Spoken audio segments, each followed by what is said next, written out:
Bonjour à tous, j'espère que vous allez bien.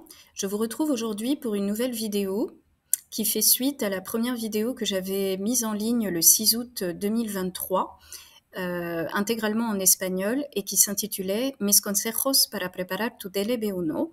Donc j'avais parlé en espagnol pour m'adresser aux candidats internationaux qui préparent l'examen du DLB1 en toute autonomie.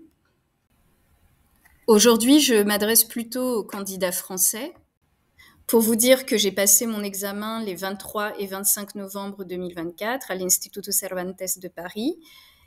Et je l'ai eu, j'ai eu le précieux apto, donc mes résultats sont arrivés le 6 février 2025, donc c'est récent, et j'étais très contente de l'avoir obtenu.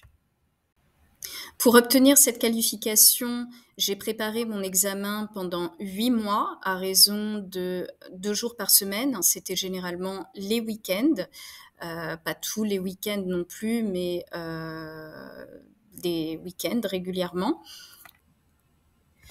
Pendant ma préparation, j'ai fait 7 examens blancs au total et je vais vous expliquer dans cette vidéo ma méthodologie pour que vous puissiez également à votre tour réussir votre examen. Je m'adresse seulement aux candidats qui le préparent en toute autonomie et non pas à ceux qui prennent déjà des cours collectifs en présentiel à l'Instituto Cervantes ou ailleurs, puisque ça n'aurait aucun intérêt. Le but, c'est vraiment d'être utile à ceux qui ont le même profil que moi, c'est-à-dire aux candidats autonomes qui veulent le préparer seuls et qui ont besoin d'une méthode et de conseils, de stratégies pour pouvoir réussir leur examen comme moi le jour J.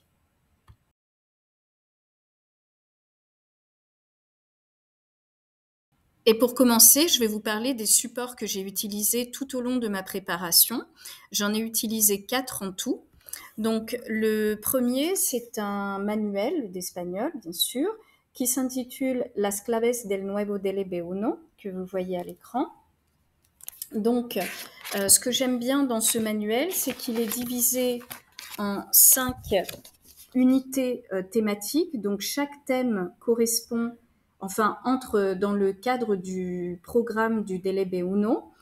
Donc, je vais les lire avec vous, les 5 thèmes. Le premier, c'est Te conozco. Le deuxième, Cuéntame. 3, para gustos los colores. 4, la información es poder. 5, lo importante es la salud. Et comme vous pouvez le voir dans le sommaire, là, dans chaque thème, il y a des activités, mais aussi des préparations à chaque tâche de l'examen. Donc, par exemple, dans le thème 1, Te conozco, vous avez preparación a la prueba de comprensión de lectura, tarea 1, preparación a la prueba de comprensión auditiva, tarea 1, preparación a la prueba de expresión e interacción escritas, tarea 1, preparación a la prueba de expresión e interacción orales, tarea 1. Et ensuite, quand on passe au thème numéro 2, Cuéntame, vous avez une préparation aux tâches numéro 2 de chaque épreuve et ainsi de suite. Troisième thème, une préparation à la tâche numéro 3 dans chaque épreuve, sauf en expression et interaction écrite puisque vous n'avez que 2 tâches à l'examen. Donc là, dans ce cas, on vous remet une nouvelle tâche en guise de révision, etc., etc. Et après chaque préparation, vous avez les solutions à la fin. Donc, évidemment, vous préparez chaque tâche en temps réel et ensuite, vous vérifiez vos réponses à l'aide du corrigé. Et même pour les tâches d'expression et d'interaction écrite et orale, vous avez des modèles de réponses. Vous pouvez vous en inspirer. Ça vous permet de voir quels sont les attendus. S'il y a de grosses différences entre votre production et le modèle qui est proposé, c'est que c'est à revoir. Mais voilà, ces modèles de réponses sont des modèles types dont vous pouvez vous inspirer. Alors attention, dans l'unité numéro 3, Preparación a la prueba de comprensión auditiva, page 62, j'ai repéré une coquille, c'est-à-dire une incohérence entre la réponse qui est donnée et l'explication.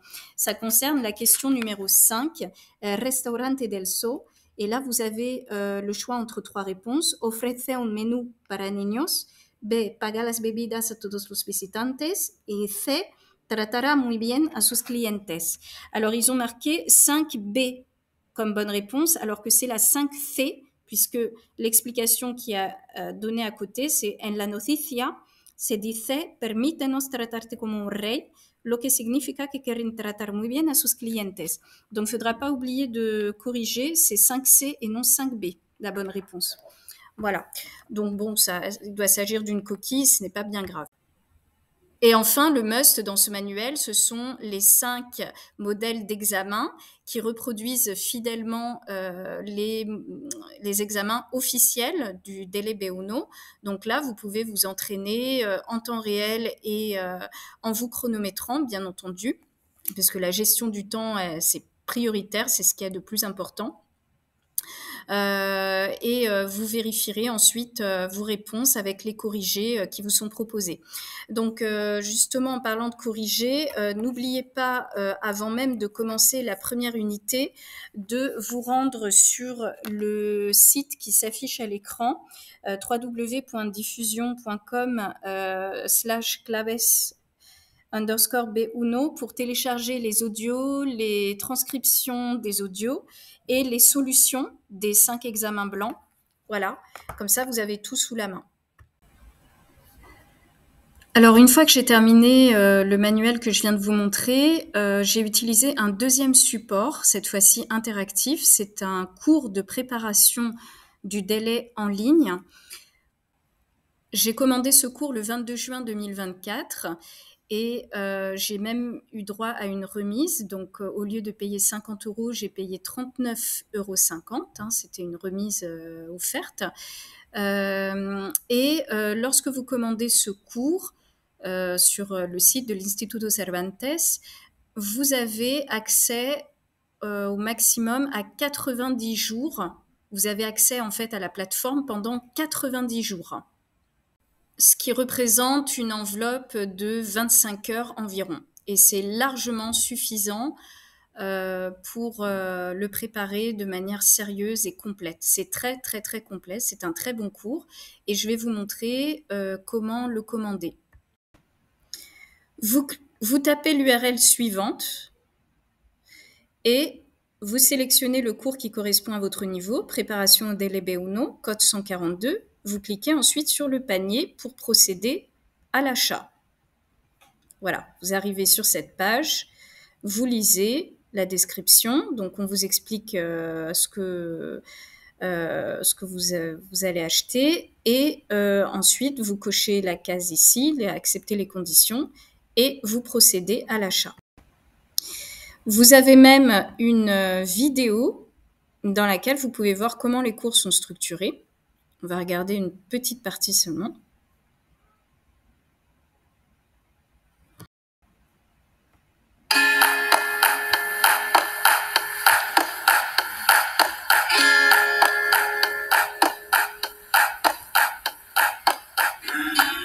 El Instituto Cervantes ofrece los cursos de preparación a los exámenes DELE del Instituto Cervantes. Todos los cursos están orientados para que el estudiante conozca en detalle la estructura del examen, cómo es, qué pasa ese día, cómo tengo que actuar para superarlo con éxito. En este vídeo te presentamos cómo son los cursos.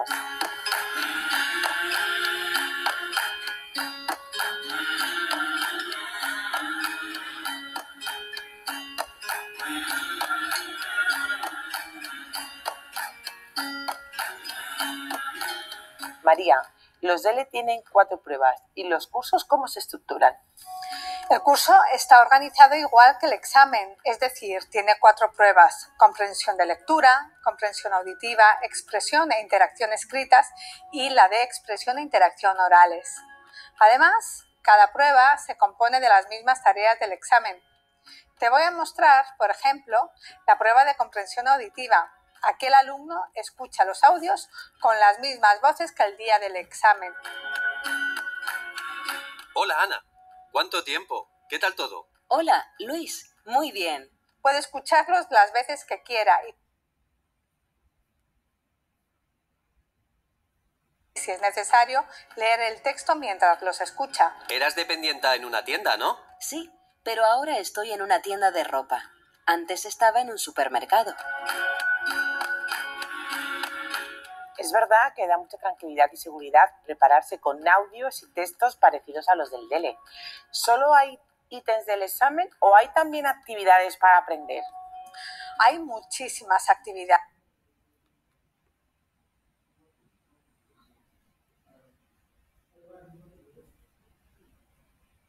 El curso tiene 118 actividades en las que el alumno practica las pruebas escritas, auditivas y orales del examen. Por ejemplo, en la prueba de expresión e interacción escritas, el candidato tiene que escribir una breve carta y por lo tanto tiene que saber cómo saludar, cómo despedirse, expresar sus gustos, etc. Todo esto lo enseñamos en el curso. Además, como las actividades son muy variadas, hay de arrastrar, relacionar, ordenar, colorear, puedes repetirlas cuantas veces necesites. Así que son actividades interactivas también diferentes. Alors désolée pour la vidéo qui est floue et dans laquelle il y a des coupures. Je vous laisserai regarder la vidéo en entier. Donc c'est vraiment un excellent cours. Moi, je l'ai trouvé très très très complet. Il y a même un examen blanc à la fin. Donc ça m'a fait mon 6e examen blanc, très exactement. Et moi, en fait, j'ai commandé ce cours en ligne parce que quand j'ai travaillé sur le manuel que je vous ai montré, Las claves del nuevo DLB1, il n'y avait pas cette interactivité nécessaire dans l'épreuve d'interaction et d'expression orale. C'est-à-dire que quand vous le préparez tout seul, comme ça a été mon cas, c'est quand même très difficile de jouer 2 rôles en même temps, c'est-à-dire de jouer le rôle de l'examinateur qui pose les questions et du candidat qui répond aux questions de l'examinateur. Les monologues, encore, ça va, vous pouvez le faire seul, mais les questions-réponses et le jeu de rôle qui correspond à la tarea numéro 4, le jeu de rôle dans laquelle vous simulez une situation de la vie quotidienne, c'est quand même assez difficile quand vous êtes tout seul.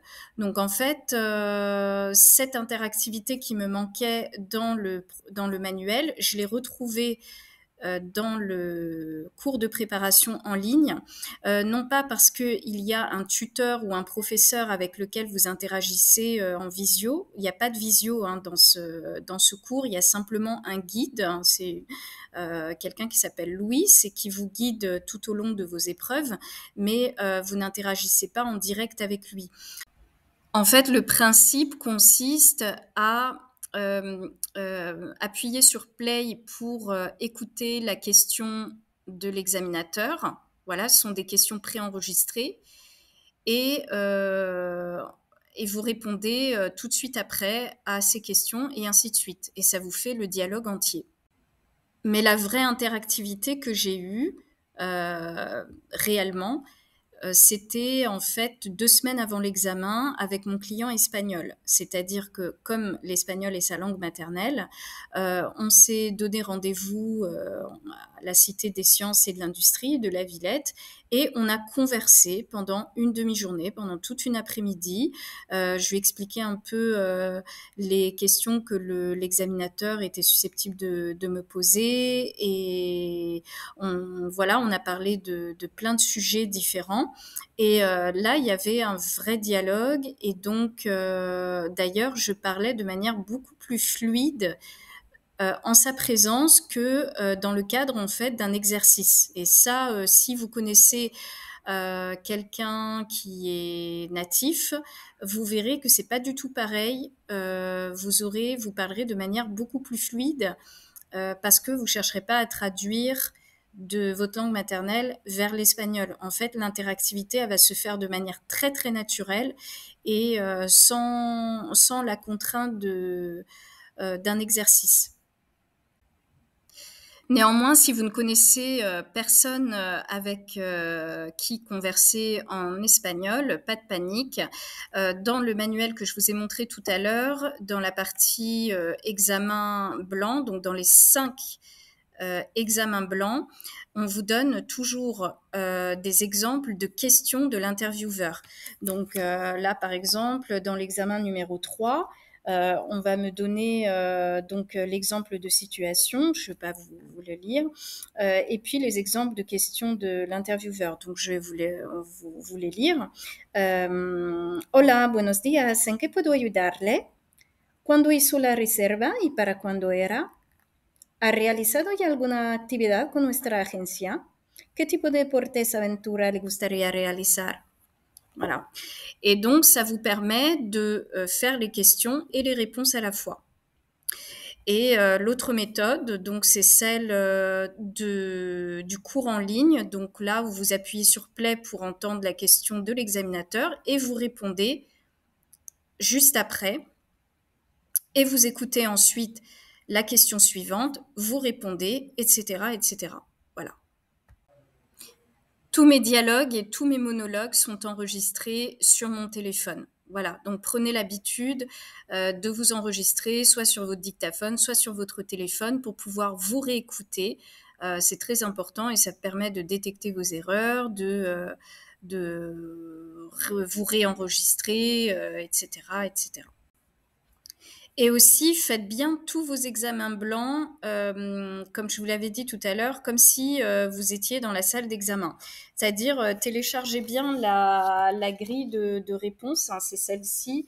Donc, vous l'avez sur le site de l'Institut Cervantes de Madrid. Je vous l'avais montré dans la précédente vidéo, donc vous irez voir comment on fait pour télécharger et imprimer la grille de réponse. Vous voyez, là, c'est la comprensión de lectura. Alors, peu importe que ce soit écrit examen du délai d'avril 2017, hein, ça, on s'en fiche. C'est simplement pour que vous preniez l'habitude de travailler dans des conditions réelles. Donc, voilà. Vous voyez, là, par exemple, pour le tout premier examen blanc que j'ai fait dans mon manuel, en compréhension de lecture, j'ai obtenu une note de 25 sur 30 et converti sur 25 points, ça donne 20,8 points. Puisque le maximum de points qu'on obtient dans chaque épreuve, c'est 25. Hein, donc, c'était très bien là, 20,8 points. Voilà. Donc, là, c'est les grilles pour la compréhension de lecture et la compréhension auditive. Vous voyez, compréhension auditive, là, pour mon premier examen blanc, j'ai eu 19,2 sur 25. Vous voyez ? Pour l'expression et interaction écrite, pareil, vous pouvez télécharger donc ce type de page. Alors pour la tarea numéro 1, comme vous devez écrire un texte entre 100 et 120 mots, on vous donne qu'une page. Mais recomptez bien le nombre de mots à la fin. En tout cas, ça dépasse jamais une page. Vous voyez là ce que j'ai fait. Ça, on rentre bien dans le nombre de mots exigés. Et dans la tarea numéro 2, là, on vous remet 2 pages parce qu'il se peut que vous écriviez aussi environ 2 lignes sur la deuxième page. Hein, je me souviens qu'à mon examen, dans la tarea 2, j'avais utilisé la page pleine, la première, et j'avais écrit 2 lignes sur... environ 2 lignes sur la page suivante. Voilà, donc pour la tarea 1, on vous donne une page, pour la tarea 2, on vous donne 2 pages. Voilà. Et donc, bien sûr, une fois que vous avez écrit, vous recomptez le nombre de mots et puis vous vous auto-corrigez. Hein, voilà. Et dans la tarea 2, vous êtes limité à 130 à 150 mots. C'est entre 130 et 150 mots maximum. Le troisième support que j'ai utilisé, c'est un 7e examen blanc que j'ai téléchargé à partir du site de Madrid. Donc, on le trouve facilement en libre accès sur le site. C'est le modèle d'examen 00, comme vous pouvez le voir ici.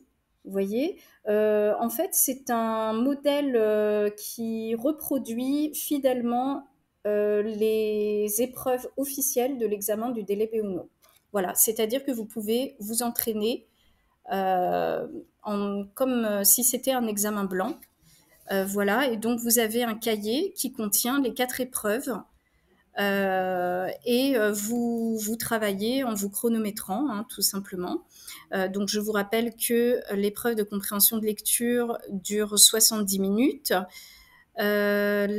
L'épreuve de compréhension auditive dure 40 minutes.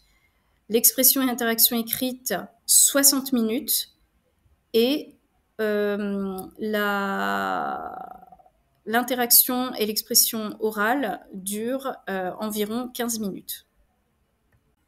Alors, dans ce dernier examen blanc, vous constaterez que seules les épreuves de compréhension de lecture et de compréhension auditive sont corrigées, c'est-à-dire que vous pouvez télécharger toujours à partir du site de Madrid les solutions des 2 premières épreuves et bien sûr les 2 autres, l'expression interaction écrite et l'expression et interaction orale, ne font pas l'objet d'une correction type puisque elles relèvent de la production de chacun.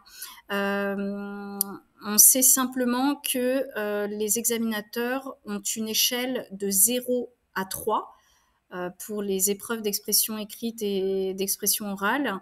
Et donc, ils vont noter différents items. Sur le site de Madrid, justement, vous pouvez télécharger le guide qui vous explique comment se fait la notation. Donc voilà, vous lirez, hein, on vous explique comment vous êtes noté sur ces épreuves-là. Donc, je peux vous remontrer mes notes, en fait, pour ce dernier examen blanc. Donc, c'était aussi très bien. Pour l'épreuve de compréhension de lecture, j'ai eu 28 sur 30, voilà, ce qui correspond à 23,3 points sur 25. Voilà. Pour l'épreuve de compréhension auditive, j'ai eu 23 sur 30, une note de 23 sur 30, soit 19,2 points sur 25. Et donc, je remarque en fait, sur les 7 examens blancs que j'ai faits, je suis très régulière. Donc, j'ai à chaque fois des notes qui correspondent à cette moyenne-là. Généralement, la compréhension de lecture, j'ai entre 25 sur 30 et 30 sur 30. La compréhension auditive entre 20 sur 30 et 23 ou 24 sur 30. Voilà, généralement, ça tourne autour de ces notes-là.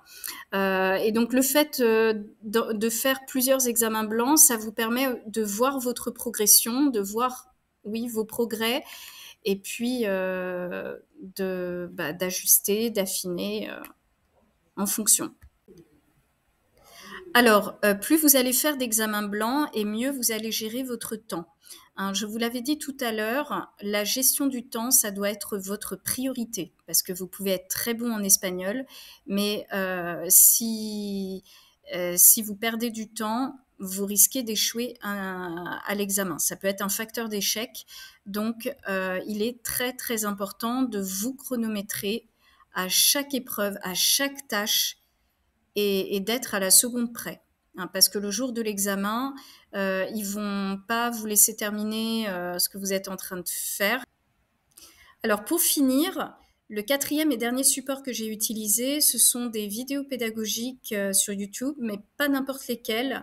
J'ai choisi la chaîne Deleyendo, qui appartient à une professeure et examinatrice du DELE, qui est native, hein, qui est espagnole, et qui propose des vidéos pédagogiques pour tous les niveaux du DELE, hein, donc pas seulement du niveau B1, mais pour tous les niveaux. Et elle vous prépare à chaque épreuve. Donc moi, j'ai sélectionné en fait toutes les vidéos qui correspondent au niveau B1 et je m'en suis surtout servie pour l'épreuve d'expression et d'interaction écrite et l'épreuve d'expression et d'interaction orale en fait, parce que pour l'épreuve d'expression écrite, eh bien, j'ai pu constater en fait qu'il fallait faire des paragraphes, alors qu'avant de voir ces vidéos, j'écrivais tout en un bloc. J'écris très bien, mais j'écrivais tout en un bloc. Je faisais pas des paragraphes, surtout quand il s'agissait de répondre à des mails. Donc, elle nous donnait des conseils sur la structure aussi. Et ça m'a permis aussi, le jour de l'examen, de faire des paragraphes. Et puis pour l'oral, eh bien là, elle vous prépare aux 3 premières tâches. J'ai pas vu de vidéo sur la tarea numéro 4, c'est-à-dire le jeu de rôle, la simulation. Alors, pour vous faire une idée de ce que vous allez trouver sur cette chaîne Deleyendo, je voudrais partager avec vous la vidéo d'un monologue qui s'intitule El trabajo ideal. Moi, le sujet que j'ai choisi lors de mon examen, c'était El viajero ideal. Voilà. Donc, je vous montre juste le début et puis vous aurez l'URL pour pouvoir vous rendre sur cette chaîne, vous abonner et sélectionner les vidéos dont je vous ai parlé. Voilà.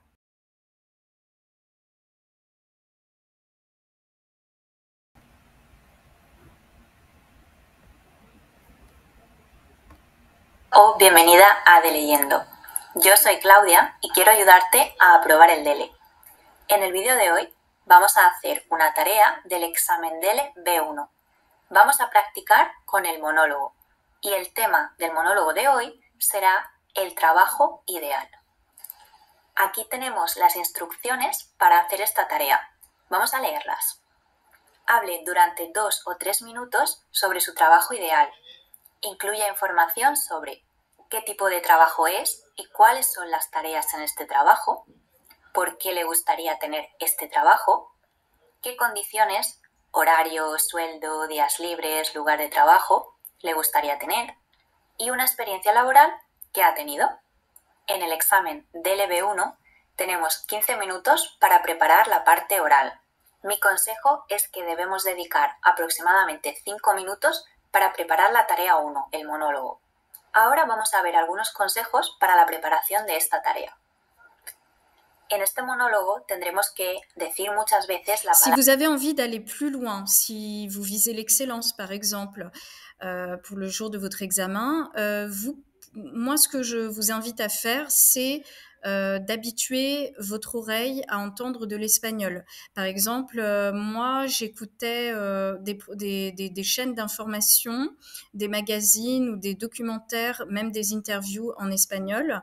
Il y a une chaîne qui s'appelle Telesur, que j'écoutais un petit peu pendant ma préparation. Là, j'écoute plus du tout, voilà. Et ou bien vous avez aussi France 24 en espagnol, mais moi, comme j'ai horreur de l'information en continu, je peux pas écouter plus de 10 minutes. Et voilà, donc vous pouvez aussi écouter des podcasts.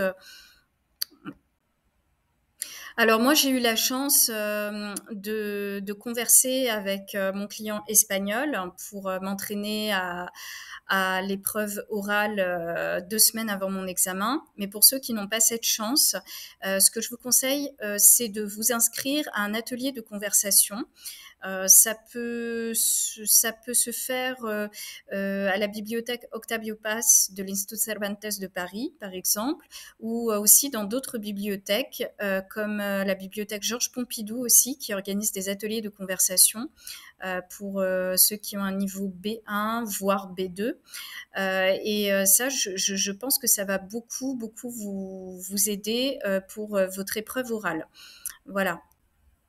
Alors pour terminer, je vais vous citer une dernière ressource qui peut être utile pour votre préparation, mais qui est surtout très originale. Pour ma part, en fait, j'ai téléchargé un jeu qui s'appelle Merge Hotel Empire. Et donc au début, je l'avais en français. Il est disponible en plusieurs langues. Et donc, vous l'avez en espagnol et vous pouvez voir la transcription des dialogues en espagnol, par exemple. Ça peut être marrant.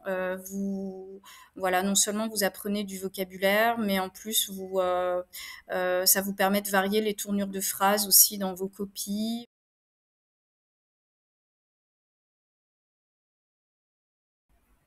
Alors, une fois que j'ai fait mes 7 examens blancs, j'étais prête pour passer mon examen. Donc, la première chose que j'ai faite, c'est de m'inscrire en ligne sur le centre d'examen de Paris. Et si vous n'habitez pas à Paris, vous vous inscrivez évidemment dans le centre d'examen le plus proche de votre domicile ou de votre lieu de travail. Alors dans certains centres, l'inscription en ligne n'est pas possible, il faut vous déplacer directement au secrétariat. Donc chaque centre d'examen a ses conditions pour s'inscrire. Une fois que vous êtes inscrit et que vous avez réglé vos droits d'inscription, vous recevez un accusé de réception avec un certain nombre de documents annexes. Et quelques jours plus tard, vous recevez votre convocation qui se présente de la façon suivante. Donc celle-ci, c'est ma convocation. Donc voyez, vous avez la date et le lieu des épreuves écrites ici, et là la date et le lieu des épreuves orales. Donc l'examen a lieu à 2 dates différentes, les épreuves écrites d'une part et les épreuves orales d'autre part. Donc lisez bien tout ce qu'il faut apporter pour le jour J, d'accord, pour ne rien oublier. Donc maintenant, je vais vous parler du jour J, le jour où vous passez votre examen. Alors, donc moi, mes épreuves écrites, je les ai passées donc à l'Institut Cervantes de Paris, sur le site de l'avenue Marceau, 11 avenue Marceau à Paris 16e. Alors, lorsque je suis arrivée, en fait, la première chose qui m'a étonnée, c'est qu'on n'est pas assis à des tables comme celles que vous pouvez voir dans cette salle. On est assis sur des sortes de plateaux, de plateaux, en fait, des tout petits plateaux où il y a à peine la place pour poser ses copies. On peut même pas mettre une trousse ou quoi, sinon ça tombe par terre. Alors vous aurez peut-être plus de chance que moi si vous le passez dans un autre centre d'examen que celui de Paris. Vous aurez peut-être des vraies tables et non pas des plateaux, mais je préfère vous prévenir en fait d'avance pour pas que vous soyez surpris si vous êtes dans le même cas que moi. Alors, vous ne vous installez pas où vous voulez, c'est un surveillant ou une surveillante qui va vous placer. Et quand vous vous installez, vous posez votre carte d'identité sur la table. Alors, la première épreuve que vous allez passer, c'est l'épreuve de comprensión de lectura, qui sera dans un quadernillo. Dans ce quadernillo, vous aurez l'épreuve de compréhension de lecture et l'épreuve de compréhension auditive. Les 2 épreuves sont dans le même cahier. Alors, dans mon cas, la surveillante a écrit au tableau l'heure de début de l'épreuve et l'heure de fin de l'épreuve. Ça peut vous aider, mais je vous conseille aussi de vous chronométrer directement sur votre montre, voilà, pour bien respecter les 70 minutes dédiées à cette épreuve de compréhension de lecture. Alors, mon conseil au niveau de la gestion du temps, c'est de passer 14 minutes par tarea. Puisque vous avez 5 tareas, vous passez 14 minutes par tarea. Normalement, vous n'aurez même pas besoin de vous relire en fait, puisque déjà il y a un travail d'analyse et de comparaison qui se fait sur la plupart des tâches. Donc en fait, la relecture se fait en même temps. Hein, donc passez bien 14 minutes par tâche. Alors, ce que je voulais vous dire aussi, c'est que dans mon cas, j'ai eu un souci dans cette épreuve pour la gestion du temps. Pas pour les autres épreuves, mais uniquement pour la compréhension de lecture. D'abord parce que j'étais complètement déstabilisée par le fait d'être assise à un plateau et non pas à une table, comme je vous l'ai dit tout à l'heure. Donc, ça fait que j'étais un peu déconcentrée. En plus, il y avait des candidats qui faisaient tomber, j'entendais des objets tomber. Donc, c'est vrai que ça m'a déconcentrée et j'ai passé finalement plus de temps que prévu, par exemple, sur la tarea uno.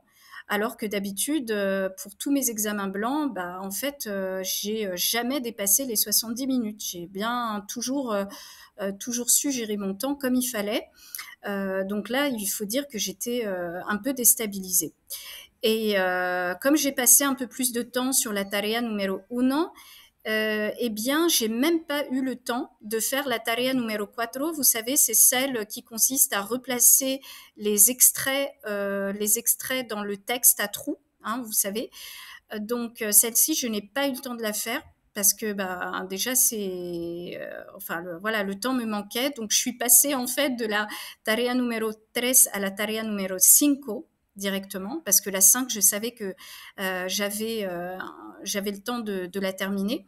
Donc, j'ai rendu ma grille de réponse avec 6 réponses manquantes. 6 réponses manquantes, c'était celle de la tarea numéro 4 et toutes les autres étaient remplies. Toutes les autres cases étaient remplies. Alors, heureusement, à cette épreuve, j'ai eu une note satisfaisante. J'ai eu 18,33 sur 25. Ça signifie que sur tout ce que j'ai eu le temps de faire, j'ai eu que 2 fautes seulement. Mais évidemment, quand vous laissez en blanc des questions, eh bien, on vous compte faux, en fait. C'est comme une mauvaise réponse. Donc, vous ne gagnez pas de points. Et donc, moi, dans mon cas, j'ai eu en fait une note de 22 sur 30. 22 sur 30. Alors que si j'avais eu le temps de faire la tarea numéro 4, j'aurais pu gagner, je pense, 3 petits points, étant donné que je fais j'ai généralement une note de 25 sur 30 à cette épreuve. Donc, je pense que là, j'aurais pu gratter 3 petits points de plus si j'avais eu le temps de faire la tarea numéro 4. Donc, je m'en suis pas trop mal tirée non plus. Alors, une fois que le surveillant ou la surveillante ramasse vos copies de compréhension de lecture, vous passez directement à la comprensión auditiva. Toujours dans le quadernillo, donc vous tournez les pages et vous arrivez sur les épreuves de compréhension auditive. Je vous rappelle que celle-ci dure 40 minutes. Ça va très vite, ça parle très vite et donc vous devez être très réactif et adopter des stratégies. Vous avez environ 30 secondes pour lire les questions avant d'écouter l'enregistrement. Et comme vous le savez, vous allez écouter chaque message 2 fois. Donc, lors de la première écoute, la stratégie à adopter serait de souligner les mots-clés qui correspondent bien souvent à des synonymes que vous entendez dans chaque enregistrement, où vous procédez par élimination, à chacun sa stratégie. Donc, la première écoute, en fait, voilà, elle sert elle vous permet en fait d'émettre des hypothèses et la deuxième écoute doit vous permettre de confirmer ce que vous avez retenu comme bonne réponse. Alors, n'interprétez jamais ce que vous entendez, il faut vraiment vous en tenir à ce que vous entendez. N'essayez pas d'interpréter. Alors, comme je vous l'ai dit dans cette vidéo, cette épreuve de compréhension auditive, je la réussis généralement plutôt bien puisque j'arrive à obtenir des notes autour de 23 sur 30 lors de mes examens blancs. La moins bonne note que j'ai eue, c'était 20 sur 30.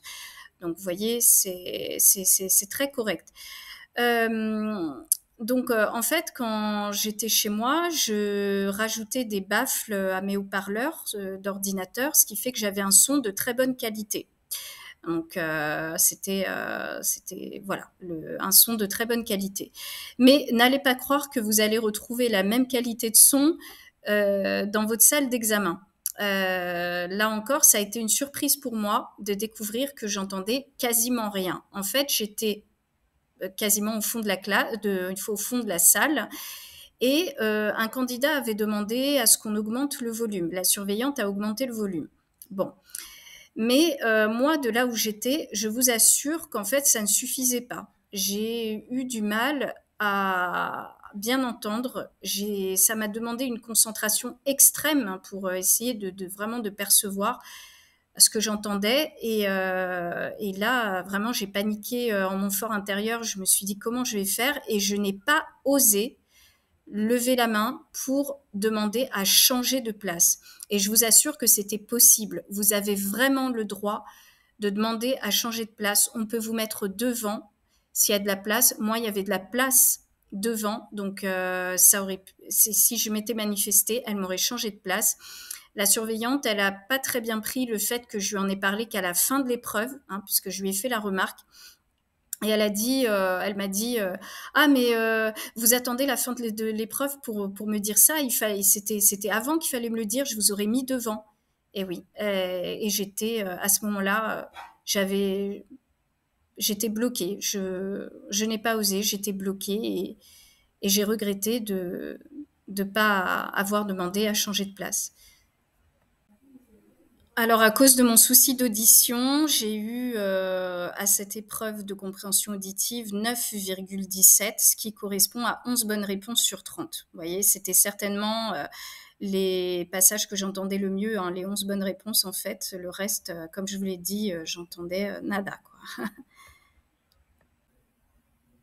Et donc, si vous n'entendez rien, surtout vous, n'hésitez pas à lever la main pour demander à changer de place. D'accord? Il n'y a aucune raison qu'on vous refuse un changement de place. Et donc, ça m'a bien servi de leçon, ce qui fait que quand je passerai mon délai BEDOS, là, cette fois-ci, je me ferai plus avoir. Alors, une fois qu'on a ramassé vos copies de compréhension auditive, on vous demande de prendre une pause. Dans notre cas, c'était 10 minutes, il me semble. Voilà, donc ils vous le diront, hein, voilà, vous devez sortir pendant ce temps, vous sortez de la salle d'examen et vous prenez votre pause.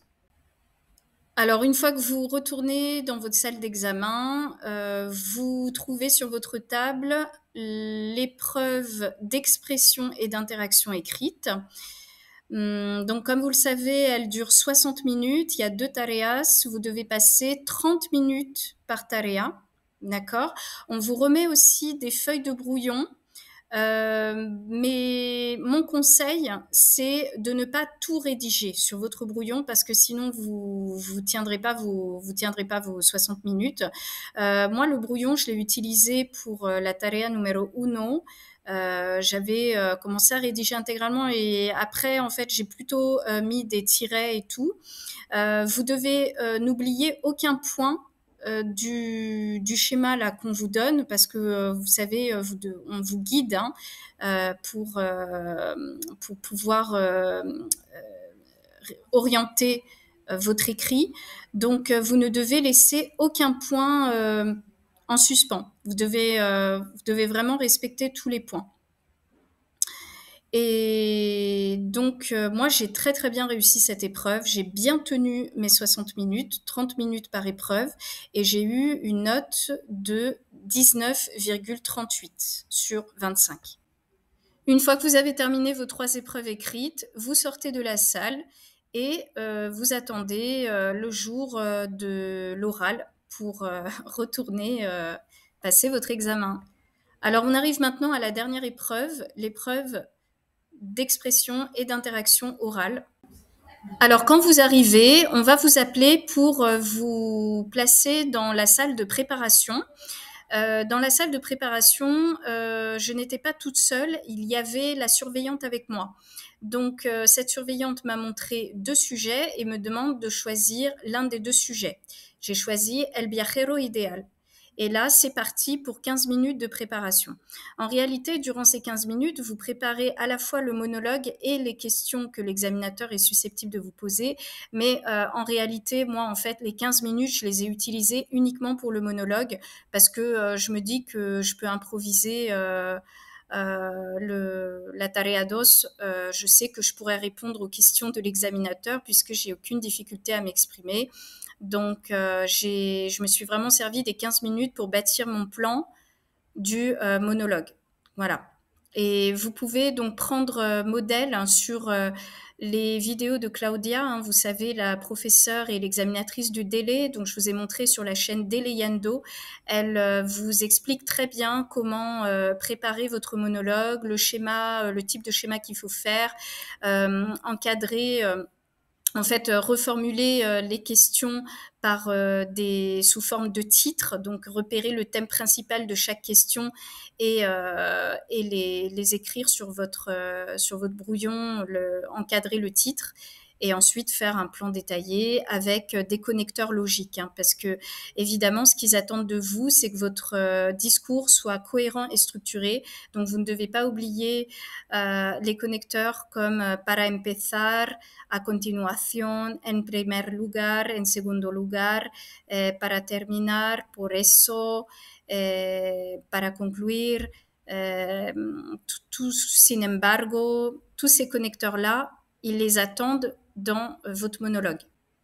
Alors, quand vous avez terminé, vous sortez de la salle de préparation et vous entrez avec votre feuille dans la salle d'examen où vous attendent en fait 2 examinateurs. Vous avez d'un côté l'entrevistador et de l'autre, vous avez une personne qui va qualifier l'épreuve, c'est-à-dire qui ne va pas parler avec vous, mais qui va vous évaluer sur son échelle d'évaluation de 0 à 3, comme je vous l'avais expliqué tout à l'heure.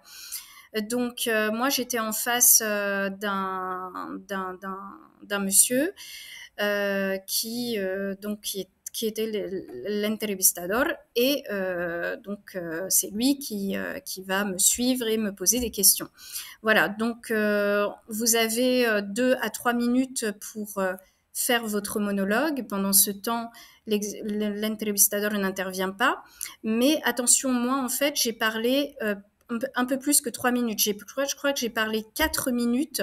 Pourquoi ? Parce que, en fait, dans mon sujet, les questions, en fait, elles étaient très longues et elles étaient assez nombreuses et tout. Donc, en fait, ça prend plus de temps de faire le plan, finalement.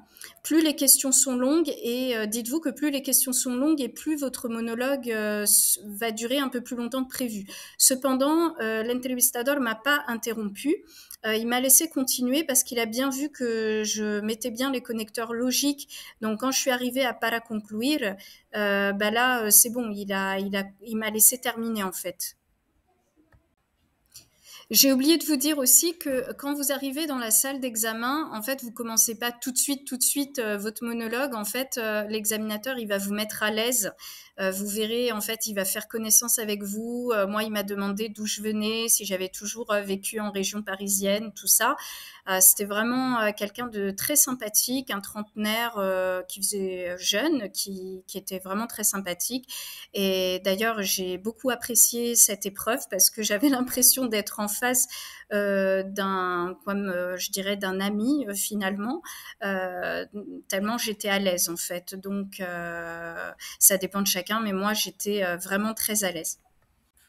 Alors, une fois que vous avez terminé votre monologue, l'intervieweur vous pose des questions par rapport à ce que vous venez de dire et bien sûr, tout en restant dans le sujet que vous avez choisi. Moi, c'était El Viajero Ideal. Donc, il va vous poser des questions sur vos goûts, sur vos opinions, sur vos expériences personnelles. Hein. C'est tous les thèmes qu'on retrouve dans le programme du B1. Vos goûts, vos opinions, vos expériences personnelles. Voilà, le plus souvent.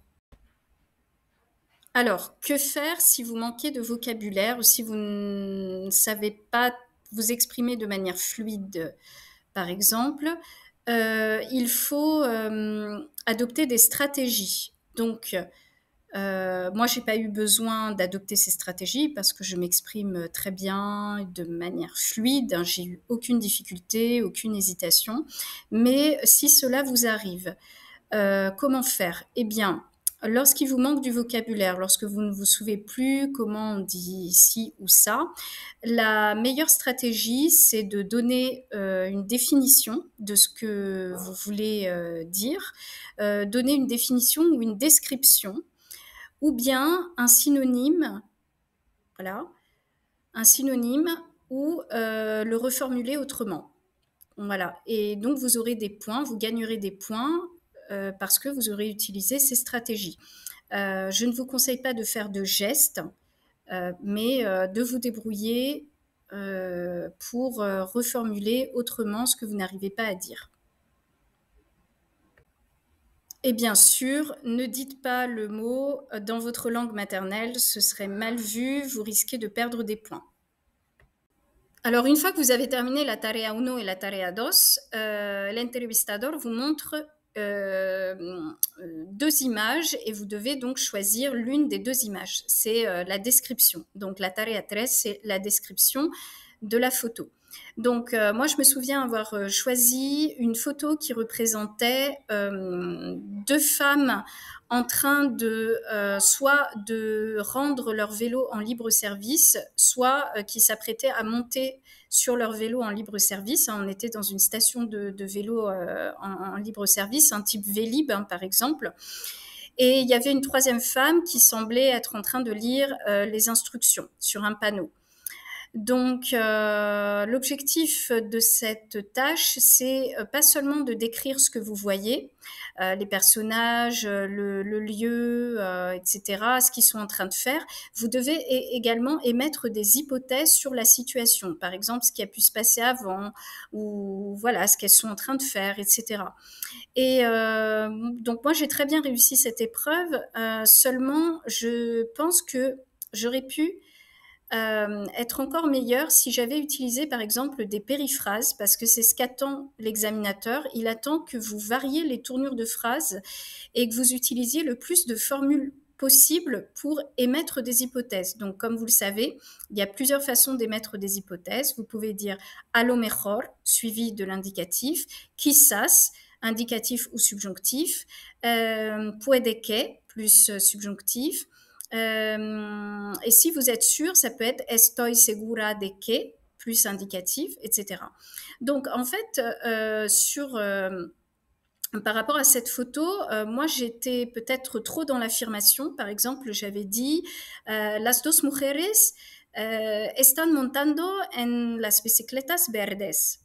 Les 2 femmes sont en train de monter sur les bicyclettes vertes. Et en fait, j'aurais pu utiliser une périphrase qui serait donc las dos mujeres están a punto de montar en las bicicletas verdes. Donc, elles sont sur le point de monter sur les bicyclettes vertes. Ou on aurait pu dire aussi las dos mujeres, a lo mejor las dos mujeres están a punto de volver las bicicletas verdes. Voilà, elles sont sur le point de rendre leur vélo parce qu'elles avaient les mains sur le guidon et donc on ne sait pas exactement ce qu'elles étaient en train de faire. Voilà, donc vous devez en fait émettre des hypothèses sur la situation. Une fois que vous avez fini de décrire l'image, ça dure 1 ou 2 minutes, l'intervieweur va vous poser des questions se rapportant à ce que vous venez de décrire. Donc, ces questions porteront toujours sur vos goûts, vos opinions, vos expériences passées, présentes, etc. Voilà. Donc, essayez d'avoir un discours fluide, voilà, et de réduire évidemment vos erreurs et de vous corriger si vous vous apercevez que vous vous êtes trompé. Voilà. Et enfin, la dernière épreuve, c'est la tarea numéro 4, c'est la simulation. La simulation se rapporte toujours à la photo que vous avez choisie. Donc là, en l'occurrence, en ce qui me concerne, ça portait sur la journée du vélo. El día de las bicicletas. Donc, si je me souviens bien, en fait, je devais inviter un ami qui vous visite, pour lui faire visiter ma ville. Et je devais donc planifier un programme avec lui pour la journée du vélo. Voilà.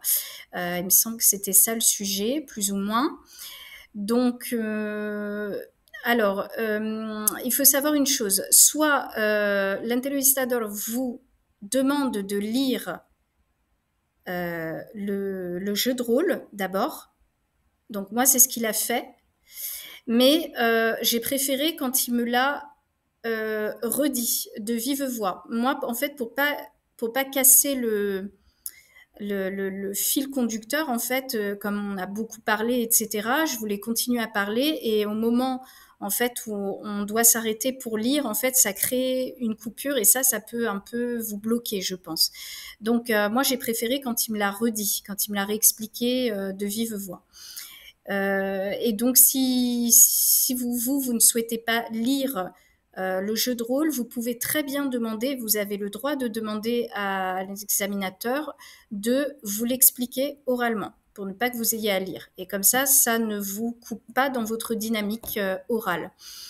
Voilà, donc ensuite, vous jouez chacun votre rôle et ça doit donner une conversation fluide, voilà, comme si vous étiez avec un ami dans la vie quotidienne. Voilà. Alors, à cette épreuve, j'ai obtenu la meilleure note des 4 épreuves. Donc, j'ai eu 20,83. J'étais très contente de moi. Je sais que j'ai fait une très belle prestation. Et je pense que le fait d'avoir conversé avec mon client espagnol 2 semaines avant l'examen, comme je vous l'avais expliqué, ça m'a permis de parler de manière naturelle, avec aisance, dextérité, et vraiment, voilà, de me sentir vraiment comme à la maison. Si vous suivez mes conseils, vous aurez la même impression, croyez-moi. Alors, on arrive à la conclusion. J'espère que mon coaching vous servira, vous sera utile pour réussir à votre tour votre examen. Donc, 2 mois ou 3 mois après avoir passé vos épreuves, vous allez recevoir par mail votre certificat.